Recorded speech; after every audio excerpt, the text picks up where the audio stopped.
اور پھر صاحب میزان نے یہاں پر بہت لطیف نقطہ بیان کیا ہے،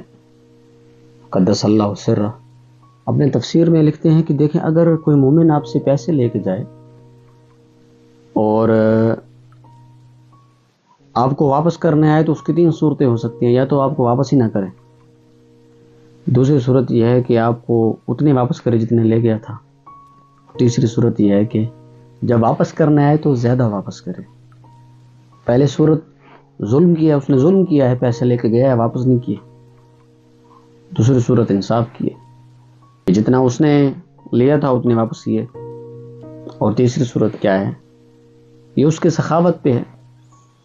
اس کا دل بڑا تھا، آپ نے اسے کچھ دیا تھا، جب واپس کرنے آیا تو اس نے زیادہ دی۔ تو کہتے ہیں خداوند عالم کے بارے میں بھی یہی بات ہے کہ پروردگار عالم جب کسی کو آزماتا ہے، اس کا رزق اس پہ تنگ ہو جاتا ہے اور اس کی آزمائش ہوتی ہے، خدا جو مال اس کے پاس تھا وہ اس سے لے لیتا ہے۔ تو یہاں پروردگار عالم نے اگر 1 دینار اس سے لیا ہے، فرض کرتے ہیں، یا تو اسے وہ واپس ہی نہ کرے، دوسری صورت یہ ہے کہ جتنے لیے تھے اتنے واپس کرے، تیسری یہ ہے کہ زیادہ عطا کرے، زیادہ واپس کرے۔ تو پہلی صورت خداوند عالم سے محال ہے کہ وہ ہم کہیں کہ وہ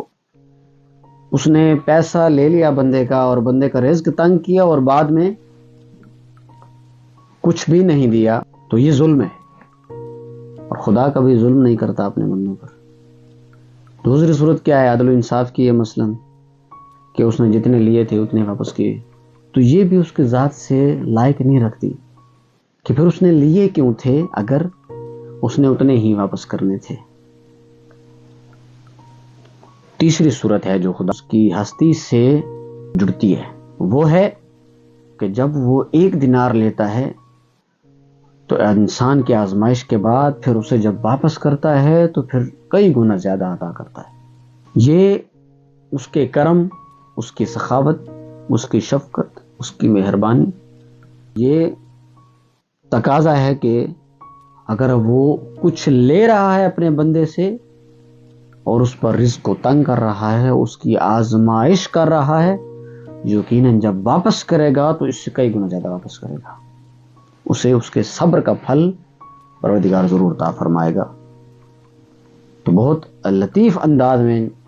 صاحب میزان نے اس نقطے کو بیان کیا۔